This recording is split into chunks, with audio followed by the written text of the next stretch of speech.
It's very good that when we do our Wayside celebrations, we do it on the closest Sunday, either before or after.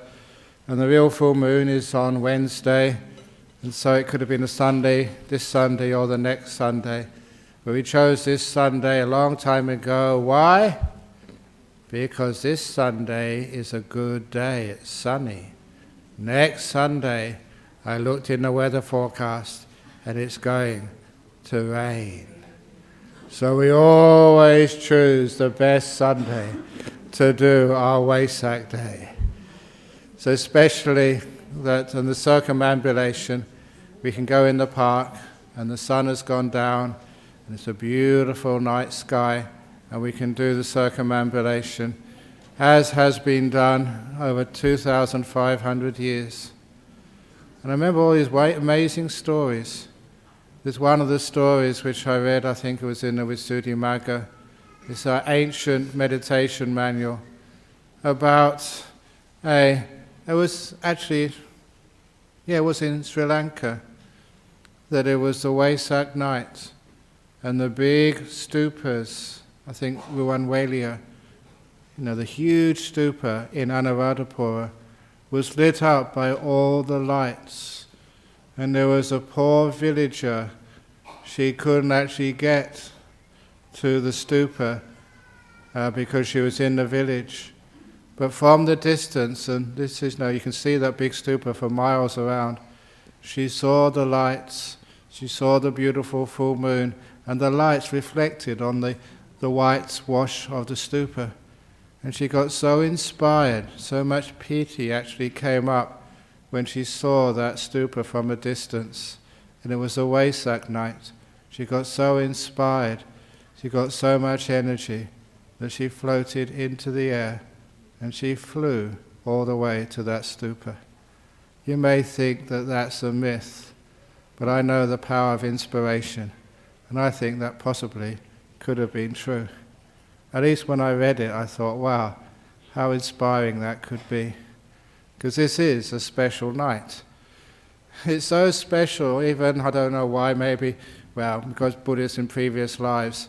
Even when I was a layperson, I would never miss a Vesak. And even when I was a teacher, school teacher in Devon, close to Exeter.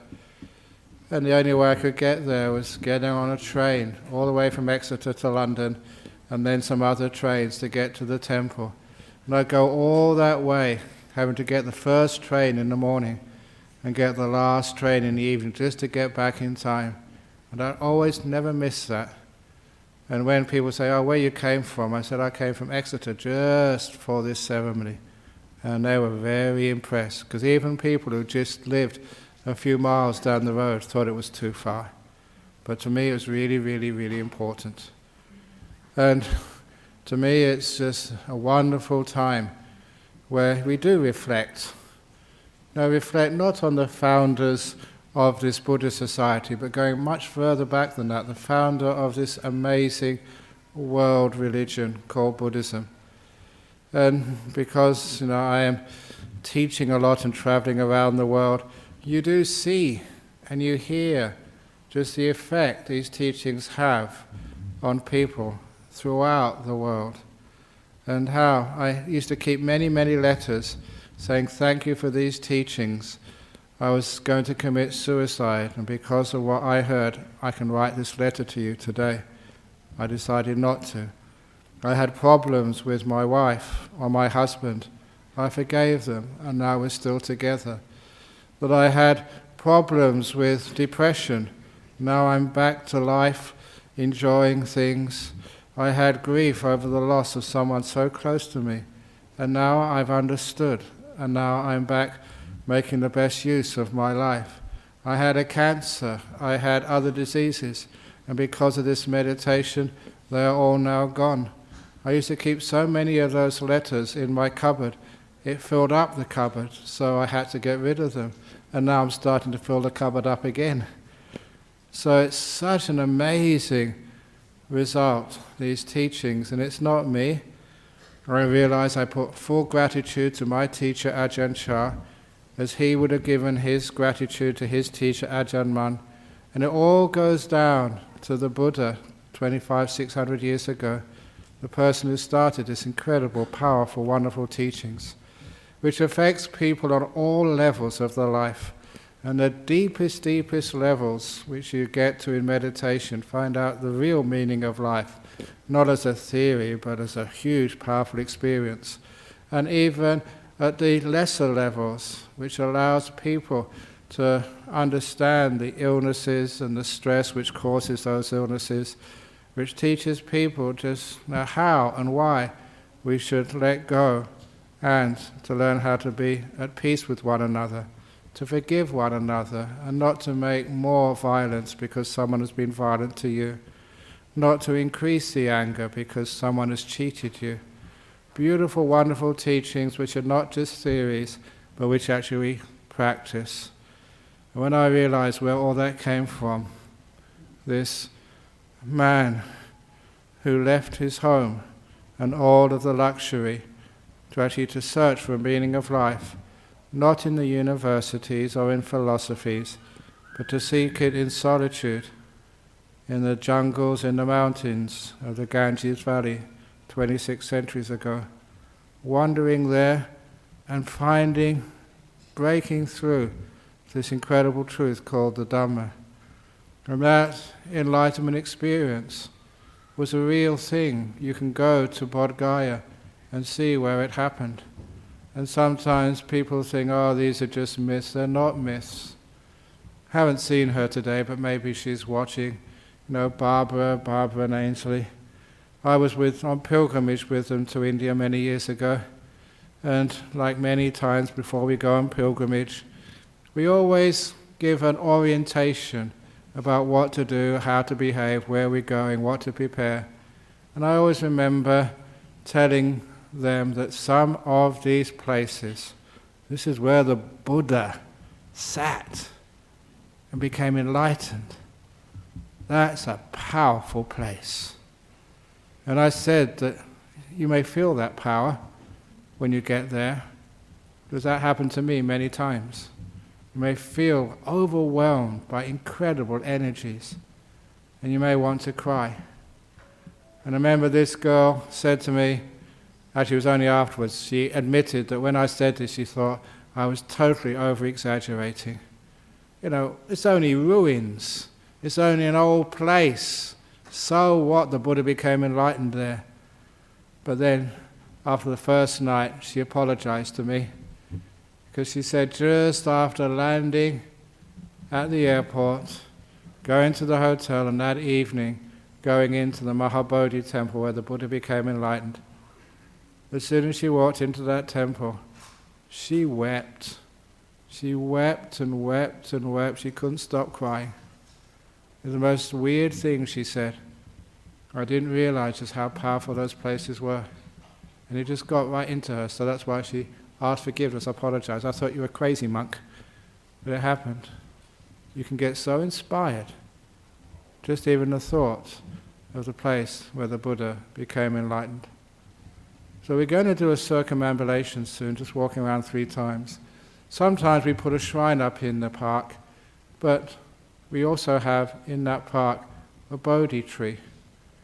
It's a symbol of the Buddha's enlightenment. You can see you all know the special leaves, they're pointed at the end, and that signifies a Bodhi tree. And so that is the type of tree under which the Buddha sat to get full enlightenment. So remember that. That happened at Bodh Gaya. And you can still go there and see it and sit there. And later on, of course, I forgot about the birth where the Buddha got born, and that was in Lumbini. And I remember a nice little anecdote there when I was on pilgrimage to Lumbini. It's not I don't get so moved by Lumbini as I do in Bodh Gaya. But nevertheless, going there, it just happened to be the full moon day when we were there. So part of our rule for monks, we have to chant the Patimokkha.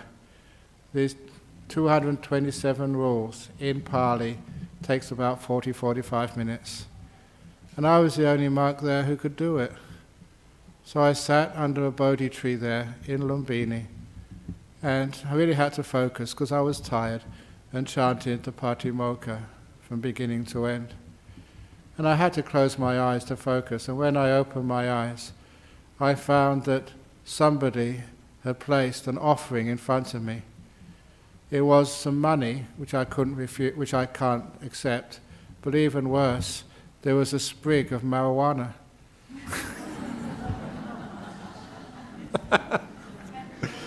Because it was India and they give this stuff to sadhus. Someone had seen me focusing, chanting, and they got so inspired, they gave whatever they could give, even though it was the wrong stuff. And the only reason I knew it was marijuana, because I thought, what is this? Because some of the scallywag monks with me, they said, oh, Ajahn Brahm, that's marijuana.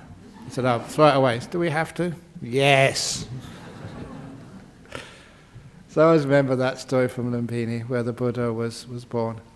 And of course, they have that story, the Buddha's birth, that coming out of his mother's womb and actually speaking. And of course, you've heard me say all these amazing stories. I thought that was a myth. There's so much in my life I thought, it can't be true. But then I've come across people who tell me their children spoke when they came out of the womb. And these aren't crazy people. People who said, we wouldn't tell anybody else because they think we are crazy. But it happened, they said. After my child was born, it spoke. And spoke, it's weird, but spoke not in a baby's voice, almost like an adult's voice. And so when I heard that the Buddha did his 7 steps and spoke, when I heard 2 or 3 parents telling me that their child spoke, I thought maybe that was true. Just because it's not supposed to happen. There's too much stuff I've seen which does happen, which is not supposed to happen. Remember, I was a theoretical physicist, as hard-nosed scientist as you can get. But sometimes you just have to accept that some strange things happen in this world. So these days, yeah, it probably did happen. And lastly, of course, where the Buddha passed away in Kusinara. And that was always a place which is not given as much respect as it should be given. Because to me, that was the finale of the Buddha's enlightenment. Just getting enlightened, being born, getting enlightened, even teaching. The fact that now he could live those teachings, end samsara, not get reborn again. Because what it says in the suttas, it says a person who is enlightened is like a workman or a workwoman waiting for their wages. Where they get their check, where they get paid, where they end suffering, dukkha, once and for all, where they finally get their freedom, is at their parinibbana, when the body is no longer of use and goes back into the earth. And you, the stream of consciousness, stops forever. Gone, finished. To me it's like the simile of a meteor you can see in the night sky, the shooting stars. And many of those shooting stars you see in the night sky have been going around our solar system for literally millions of years.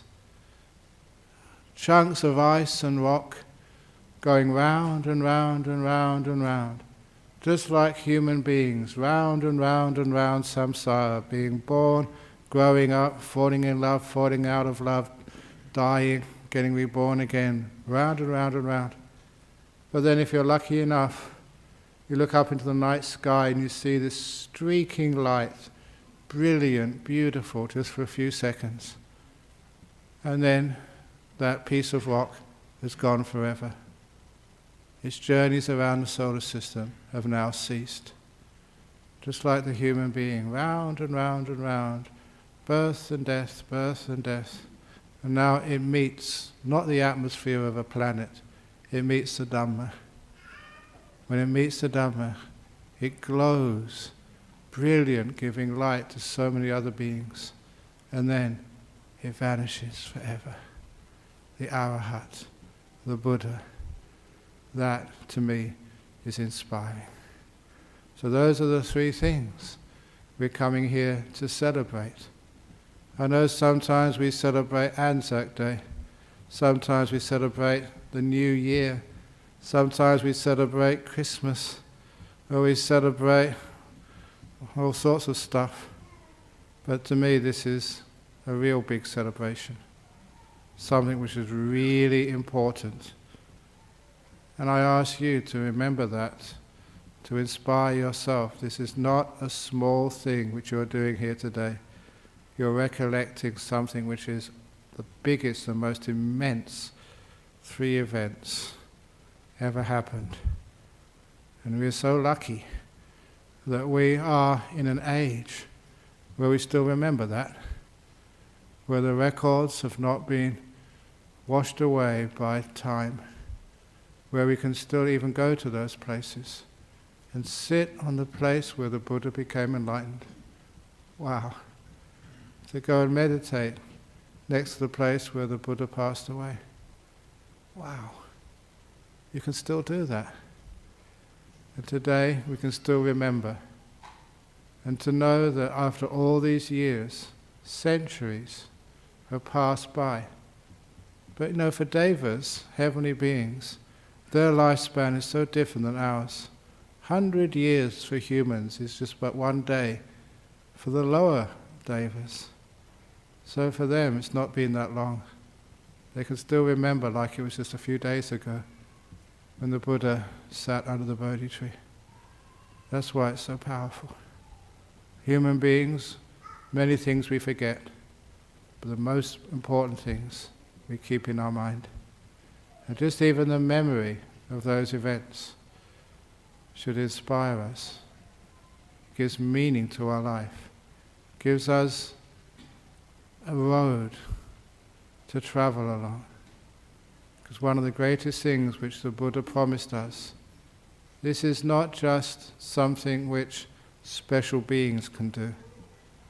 All human beings, male, female, Cambodian, Australian, it doesn't choose between nationality, race, or gender, or even age. Anyone can do this if you're inspired enough and driven enough to follow that Eightfold Path. And you're lucky enough to be in a land where the Dhamma is thriving. To be able, for those of you who are not here in Perth but watching this online, lucky enough, doesn't matter anywhere in the world, you can still access a Wayside celebration. Living in wonderful times, beautiful times. So I encourage you not just to go through this as just a ceremony, but to put all your heart into this. Give it meaning. We are soon going to do this little offering ceremony. The offering ceremony is just our way of doing something, even the smallest thing, like offering flowers and candles and incense to our teacher. Look, even the first person who taught me meditation, when I got my first big meditation experience, I really did feel like I wanted to grab his feet and kiss them all over. And you know that one day, someone did that to me. This monk, he was a disciple of Ajahn Buddhadasa. He came to see me in Bangkok. And as soon as he saw me, he went down on the ground and started kissing my feet. I said, "What the heck are you doing?" First time that's ever happened to me. And he said, "You don't remember me, do you?" I said, "No, who the heck are you?" And I was the first person to teach him meditation. And he had so much gratitude for the peace, the happiness, the freedom it gave him. As soon as he saw me, he just wanted to do something, even a stupid thing like kissing feet, to show his huge amounts of gratitude. Please don't do that to me, you'll catch a disease. But I can understand why you do that. So, the big teacher, the Buddha, you want to do something to say thank you. I mean, real big thank you. So what we do, we have these candles and incense and flowers, something beautiful and meaningful. which we offer to the statue of the Buddha as our connection to the historical Buddha. It's actually we see that Buddha and it reminds us of a real human being who lived such a long time ago, but whose memory and whose meaning, whose message is still with us and is still incredibly powerful. Thank you. Thank you so much. So when we take these flowers around, please don't just touch them and just like getting it over and done with. Touch it as this is your thank you, your gratitude to the Lord Buddha. And that way it has huge meaning. After passing it around, then we'll do a little bit of chanting to emphasize that as well. So now we usually ask those who are keeping 8 precepts. The 8 preceptors, because of the purity of your conduct today, to please take some of these flowers and then to take it to as everybody in this room, and when it's taken to you, you touch it and it's as if it's also your gift to the Buddha, that you are joining in with this gift. So if you like to start this off, and the flowers, the candles and the incense, a traditional offering to somebody who cannot, sometimes you offer me tea or chocolate, it's not worth offering that to the Buddha. We offer these candles, flowers, incense as a token, a symbol of our gratitude. So we have some 8 preceptors there who can, just like over in the time of the Buddha, the 8 precept lay followers would wear white, symbol of their purity. And it's nice to see we've got Thais, Malaysians, Sri Lankans, Aussies, Indonesians, just also joining in to actually to share these things around. Hopefully there's some for all of you. And it ends up by being offered to the Sangha, and we offer it to the Buddha, just with all of our heart, an act of kindness, gratitude, of thanks. We can say thank you to our parents, but this is the parents in the Dhamma. The monks, we call ourselves as monks, sons of the Buddha, Sakyaputta. And the bhikkhunis call themselves Sakyadita, daughters of the Buddha. It's a wonderful recollection to actually to know we are brothers and sisters. This is my family, fellow monks and nuns. And my parents, that's the Buddha. So this is like remembering my father as I offer these things to the Lord Buddha. Like a father gives you an inheritance. My father was really poor, didn't leave anything. But my real father, the Buddha, just gave me the greatest gift. And you all know in the Dhammapada, the greatest gift is the gift of Dhamma. You can give people money, pays the bills, but it doesn't create peace and happiness and meaning. You give them your love, still it doesn't really give people the real meaning. But if you give people the Dhamma, that is something which solves the problems of existence. The truth, the meaning, the path. The gift of the Dhamma is rightly called the greatest of gifts. It's one of the reasons why when people say, we're talking about this today, what do you want, Ajahn Brahm? Nothing. Well, get you something personal. Do you want some more chocolate? Do you want some more shoes? Do you want a flashlight? No. You don't need anything when you have the Dhamma, the greatest gift of all.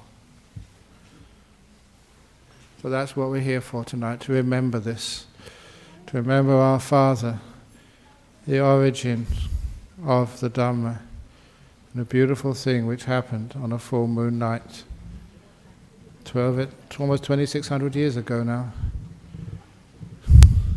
And even though it was in a country a long way away, still, when we remember all of this and look at the Bodhi tree, it's just like we're back there.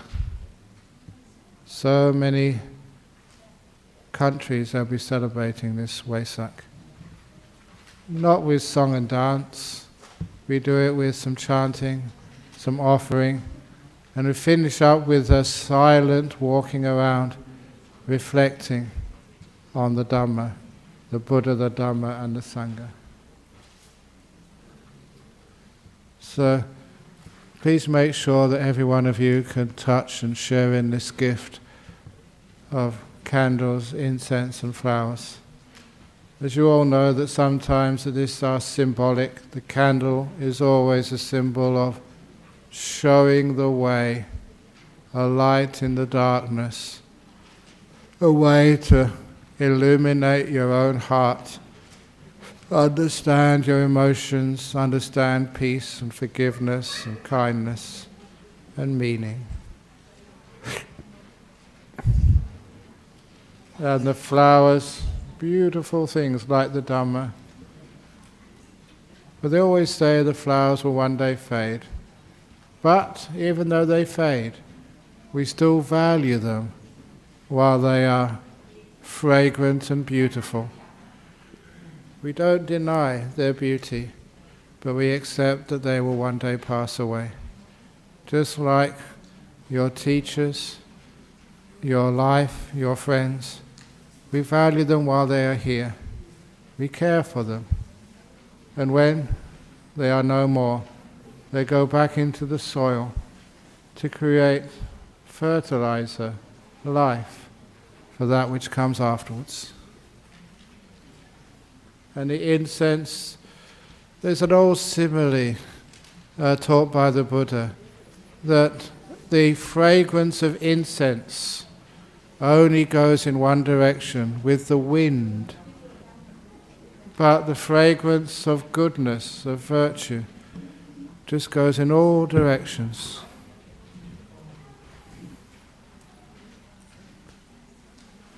Pass it back again afterwards from the monks.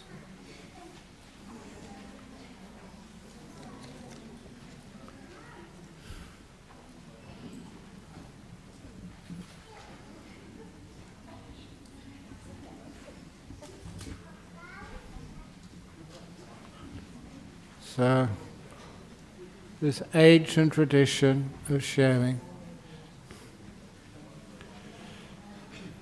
And I was sometimes only rich people make big offerings. And I always thought there was something wrong with that. So many really good, kind people didn't have the means to make good offerings. But when I saw this Buddhist tradition, it doesn't matter you're rich or poor. Whoever brought these flowers today, it's not so important. Because every one of you, when you touch those flowers, those candles, those incense, and when you rejoice in the offering, that's where you get the good karma from. Not in the purchase of the gifts, but in the rejoicing of the gifts. And that means whatever is offered to a monastery, to Dhammasara, to the Jhanagra, whatever is offered, everybody has a chance to share in the merit when they rejoice in the offerings. I rejoice in these offerings.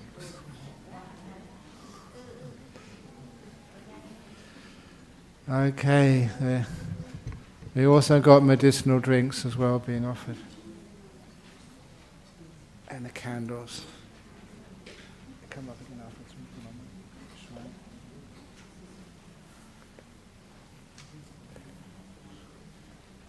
There you go. Okay, this goes that way. Is that way? That's all done. Okay, can you put this up on the shrine that's been allowed? Here we go. There we go. Okay, afterwards, yes. Okay, yes. Yes, we can do this in a moment. Here we go. Goes that way down. Very good. Okay, one each, yes. Very good. To the shrine or to the... Or we go round with the... Is it? Okay. No, it's just the monks. Here we go. This goes up as well. You could be okay. Is that? Let's come around this way. Okay. You can remember.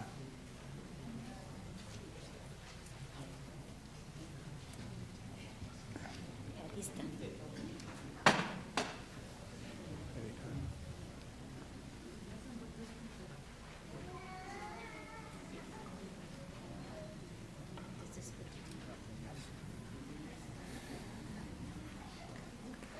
Very good. So everybody has a chance to make the offering. Yeah. Everything is really good. So if you can get out these sheets now, the Flower Puja Poyade program chanting sheet. And once we're finished, can we please return these sheets to save paper, so we can use these for next year as well. Now how we do this, once you have the sheets here, we start, it's all on page 2 we start. And we're going to start with the Namo Tassa, and that's followed by the Iti So, the recollection of the virtues of the Buddha, Dhamma and Sangha. And we'll do that all together. But then when we get to the offering of lights, we will do the Pali together, and I'll do the English by myself. Okay? Are you all ready? Very good. Here we go.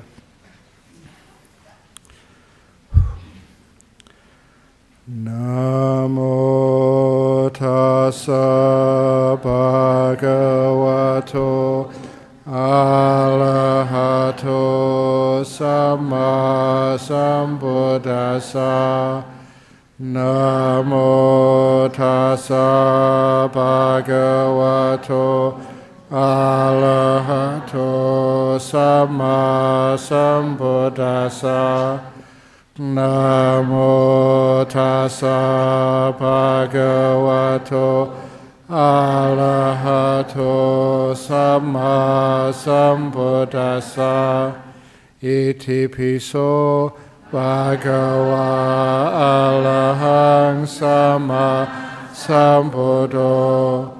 Vijacharana sampanno Sugato loka vidu anuttaro purisa dhamma sarati sata deva manusana buddho bhagavati suakato Bhagavata Dhammo Sanditiko Akaliko Ehipassiko Opanayiko Pachatang Veditabo Vinyuhi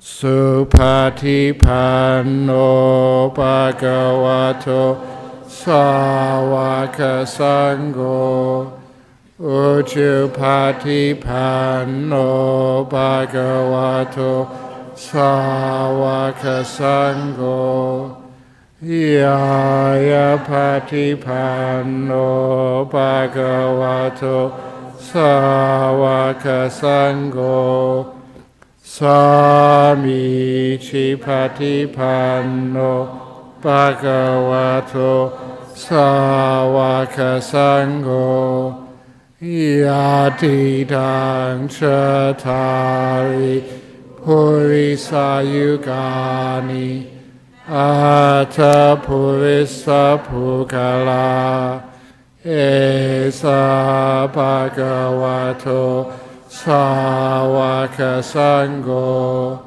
Ahuneyo, Pahuneyo, Dakineyo, Anjali Karaniyo, Anutarang Punya Keta Lokasati. We now do the verses for offering of the candles, the lights. Ganasarapaditena dipena tamadang sina tiloka dipang sambodang pujayami tamonudang. With lights brightly shining, abolishing this gloom, I worship the enlightened one, the light of the world, the dispeller of darkness. Now the offering of the incense. Gandha sampara yutena dupena hang sugandhina pujaye pujaniyantang puja bhajanamuttamang. With perfumed incense made from fragrant substances, I honor the exalted one who is most worthy of veneration. And now the offering of the flowers. Vanaganta gunopetang etang kusama santating pujayami munindasa siripada saroruhe pujami buddhang kusumena nena punyena metena chaho tumokang pupang mila yati yata idame kayotata yati vinasabhawang. These flowers, beautiful and fragrant, I offer at the holy lotus-like feet of the noble sage. I offer thee, Lord Buddha, these flowers. May this offering be helpful in bringing me release. Just as these flowers must wither, so our bodies too one day will perish. Now we also offered water. Sugandhang sitalang kapang pasanna madurang subang paniyametang bhagawa patigan hatumuttamang. Fragrant, cool and filtered, clear, sweet and pure, may the Buddha accept this water. You also have medicinal drinks now. Adiwase tu no bante gilana pachaya mimang anukampang upadaya patigan hatumuttamang. Please accept, O Blessed One, these medicinal drinks as an offering to you out of great compassion for us. You know, it's traditional Buddhism. We do worship things like stupas, which house the ashes, the relics of the Lord Buddha, and to the relics themselves, and to the images which remind us of our great teacher. These are homage to the objects of Buddhist worship. Wandami chetiyang sabang sabatane supatititang saririkadatu mahaboding Buddha Rupang Sakalang Sada. I pay homage to all the stupas that stand in every place, and also to the relics, and to the Bodhi tree, and to all the Buddha images. And we usually place special worship to the Bodhi tree, especially on this day, the tree under which the Buddha gained full enlightenment. Yasamule nisinowa sabari vijayang aka pato saban yutang sata Vande tang bodhipadapang ime ete mahabodhi lokanatena puchita aham pite namasami bodhiraja namatute. Seated at whose base the Buddha overcame all, attaining full awakening, I venerate that Bodhi tree. This great Bodhi tree was revered by the Buddha. I too salute you, homage to you, O great Bodhi. Now we also remember some of the teachings, especially because people of our generation are very attached to their body. We have the recollection of the true nature of the body. Namami Buddhang Gunasagavantam Sata Sada Hontu Sukhi Awera Kayo Chigucho Sakalo Dugando Gachanti sabe maranang ahansha. Homage to the Buddha with qualities like the great ocean. May all beings be happy and free from hostility. Shun this body, it is essentially repugnant, for all bodies end in death, including my own. Now we make aspirations using our good karma for good intentions. And the first is to be associated only with wise people. Imina punya kamena mame bala samagamo satu samagamo hotu yawa nibbana patiya. As a result of this merit, may I never associate with fools, but only with the wise, until my final attainment of Nibbana. And also, human beings need prosperity. You need to have enough funds to look after yourself and your family, put aside some for the future, and also to look after the temples, do charity. So this is the aspiration for prosperity. Imina punya kamena mame dalitiang ahu nati tiwachanang nama ma ahosi bawa bawe. By the power of this merit, this good karma, may I experience no poverty. Even the phrase, I have not, may I not hear that throughout my future lives. But even more, the emotional, the mental prosperity for the mind to be fully released. Namami Satu no Wada Apamada Vachanantimang Sabe Piche Diye Wante Upaja Chariye Mamang Maihang Panamate Jena Chitang Pape Himunchata.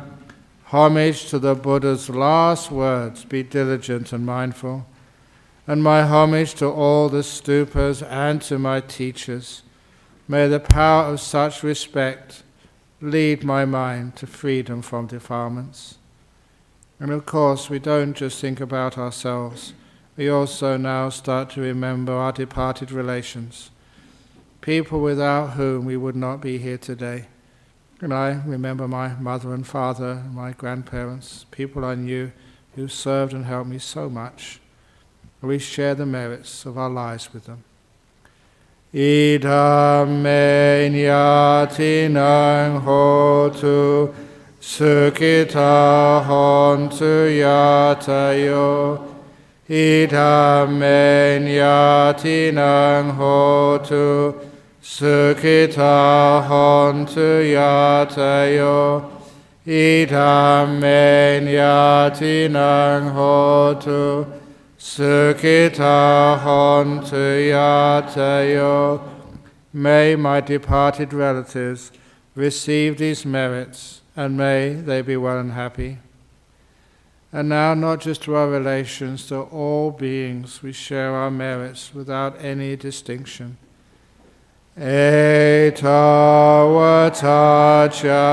amhehi Sampatang punya sampadang Sabbe deva numodantu Sabbe buddha numodantu Sabbe sata numodantu Sabba sampati siddhya. May all deities, spirits, and all beings rejoice in the merits we have made. And lastly, the aspiration for peace in our world, secular happiness.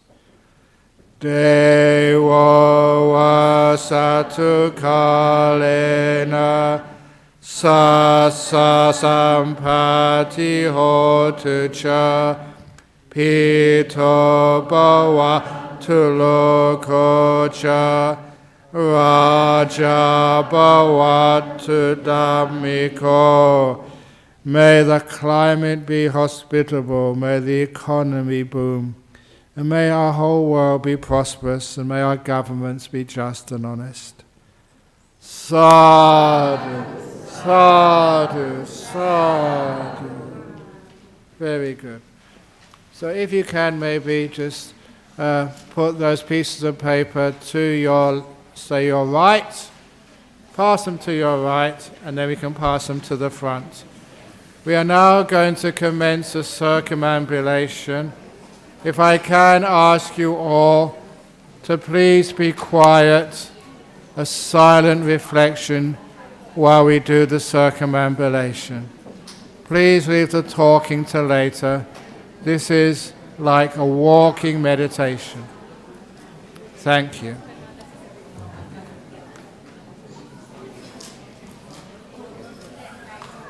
So we can meet outside, so you can get your candles, flowers and incense, walking 3 times around following the Sangha, and then afterwards place the candles and incense and flowers next to the standing Buddha statue, and then we can go home.